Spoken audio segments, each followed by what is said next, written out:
Từ sáng tới giờ chờ Ngọc mãi mà hôm nay nói làm cho tôi mà sao không thấy mặt mũi gì hết nhỉ.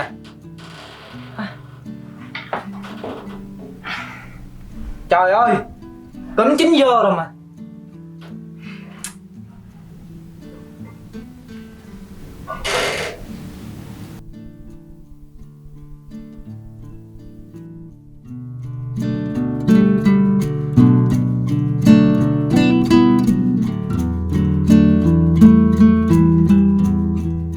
Alo, mày quên rồi hả? Hôm nay mà nói tính xuống nhà tao mày làm cho tao mà. Mày chạy đi đâu rồi? Mày đừng nói là mày đi chạy cho nữa nhá. Tôi quên, giờ đi làm luôn. Xuống nhà tao nhanh đi.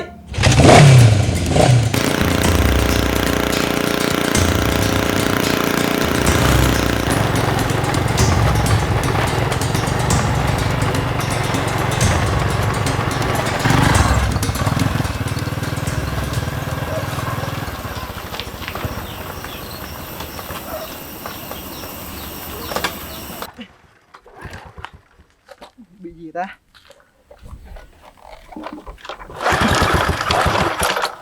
Hình như xăng còn đầy mà. Hết xăng rồi. Xem hết xăng vậy chắc có người ăn trộm rồi. Trời ơi, xui quá ta. Đã mệt rồi mà còn ngại nữa.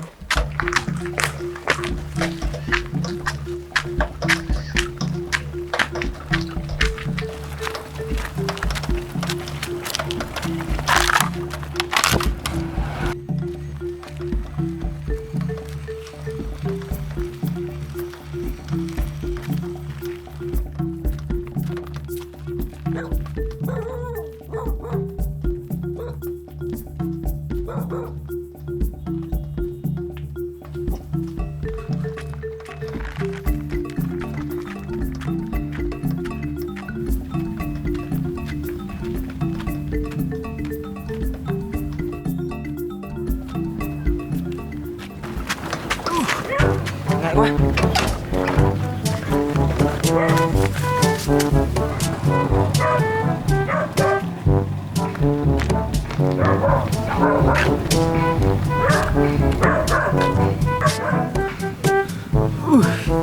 Nhưng mà nó thấy thì nhục lắm.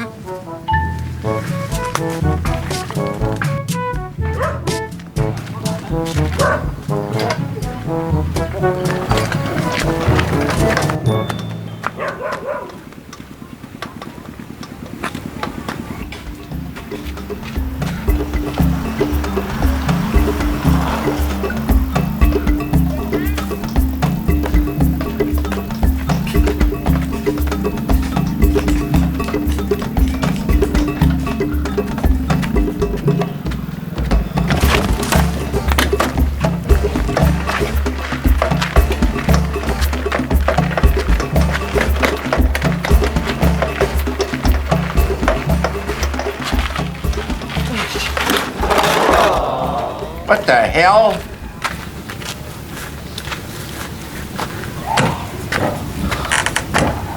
Đang làm gì đó? Chờ từ sáng tới giờ rồi, giờ này mới tới hả?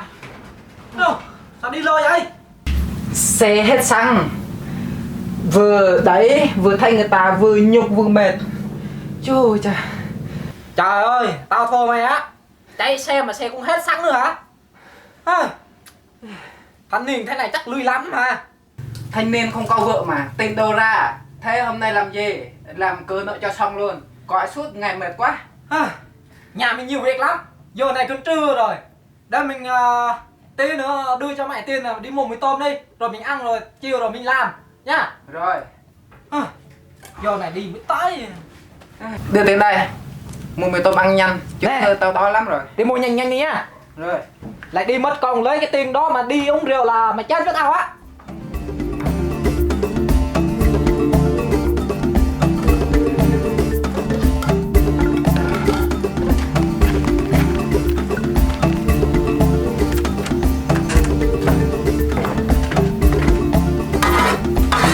Đây, mì tôm này. Thôi bạn. Thế mày đi hái ớt ở chỗ ngoài vườn kia đi. Chỗ đó có nhiều ớt lắm á. Cái nào? Cái này nè. Ăn với tôm có ớt là ăn không ngon đâu. Đi nhanh đi, đi hái đi để tao nấu cho.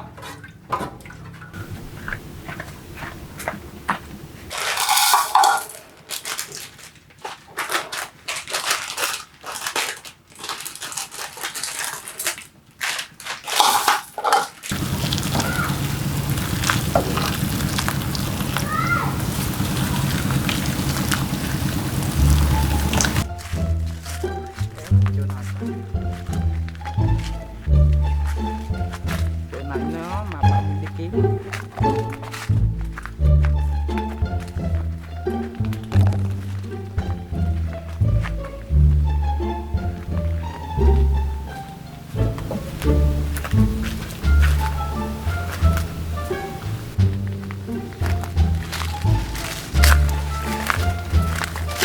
Wow, đây rồi.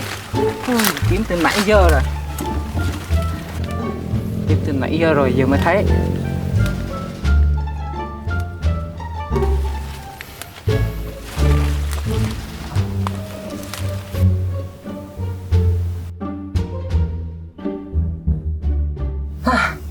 Sao hôm nay lâu quá vậy ta? Đi bẻ ớt mà từ nãy giờ mà vẫn chưa ra đây luôn. Đói chết đi được. Thôi làm mình ăn trước luôn. Đói quá. Thế nó đi sau lại ăn sau. Đói quá.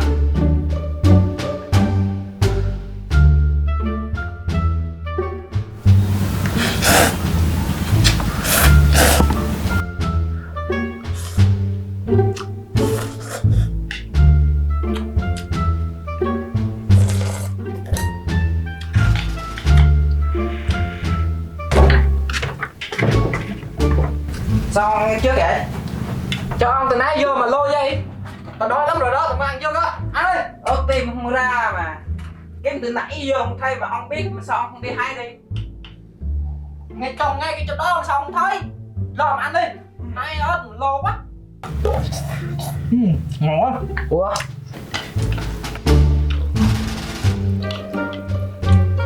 Ủa? Bạn, Sao? bạn có phải bạn của tôi không? Nếu mà tôi không bàn của bạn, tao cho bạn ăn mì làm cái gì? Ủa? Bạn có phải là bạn tốt không? Sao lại không ban tốt? Tao mua cho mày mì rồi, nấu cho mày rồi. Như vậy là mày không thấy chưa đứa tốt à? Hay là mày thích tao đưa cho mày luôn cả vợ luôn à? Ăn đi. Tốt, thế sao ông lại làm thế? Làm thế là làm như thế nào? Hai con tôm tôi đâu? Tại sao ông lại ăn hết? Hai con tôm đâu ra, làm gì tôi có ăn? Ông đưa sao nữa? Làm gì chơi? Mì tôm đó làm gì có tôm có thịt chứ? Rõ ràng hai con tôm này nè, thế hai con tôm này đi đâu rồi? Rõ ràng hai con tôm này nè, thế hai con tôm này đi đâu rồi? Đây nè, thấy không? Thấy rõ không? Ông còn chơi nữa không? Thế hai con tôm này đi đâu rồi? Hả? Thôi không chơi với ông nữa, cút bài. Quay đây, này, ăn hết luôn đi.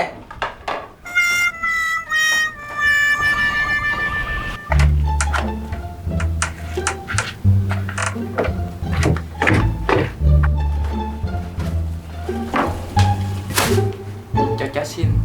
Nope.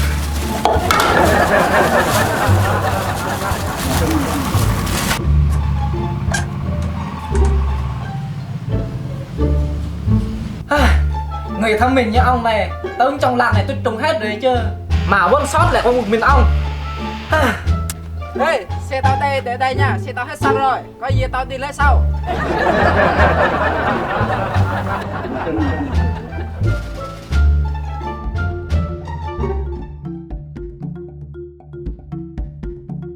Ơi, có ai nhổ không? Chán quá. Có ai nhổ không? Hôm nay tao đã mua bi rượu rồi. 4 cái chừng này. Ai nhổ không? Không phải. Nhổ ơi.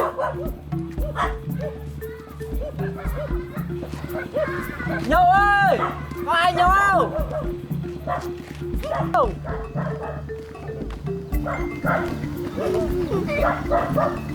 Có ai nhổ không?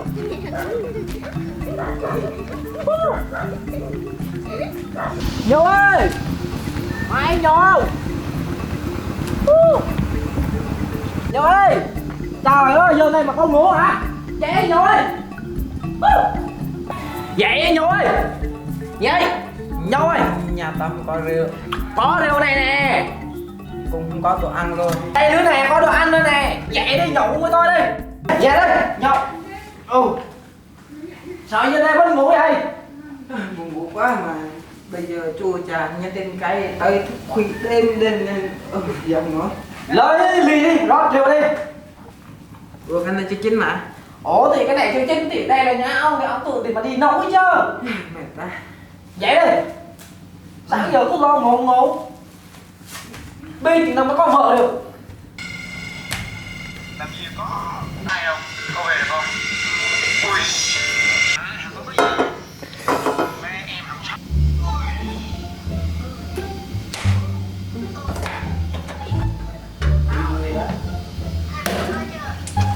Nope. What the hell?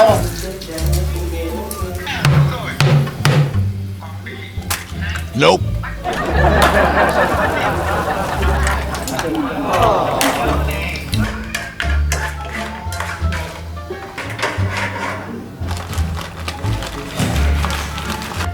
Phim này buồn cười quá. Ui. Trời ơi, chết rồi. Trời ơi, chết rồi. Xin đây. Chết rồi. Ủa, cái gì vậy chết vậy? Cái gì chết? Cái gì chết vậy? Nè nè. Nhầm rồi. Cái này nhầm được không? Nhầm rồi. Cứ xem lên tay em bị nhầm sao đấy? Nhầm này nữa. Phim rút tivi nhậu hay mà.